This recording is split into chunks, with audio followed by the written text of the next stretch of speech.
যে শহরে মানুষ মানুষের প্রাণ নিতে দ্বিধা করে না, ভাই ভাইয়ের বুকে ছুরি বসাতে দ্বিতীয়বার ভাবে না, সেই শহরে এবার বিরল এক দৃষ্টান্ত স্থাপন করলেন সন্তানসম বিড়ালের জন্য এক মা।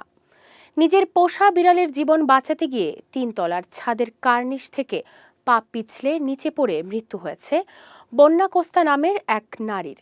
সোমবার সকালে রাজধানী শাহজাদপুরে এ ঘটনা ঘটে। জানা যায়, স্বামী শোভন পালমা সহ বন্যা ৩ তলা ভবনে ৩য় তলায় ভাড়া থাকতেন।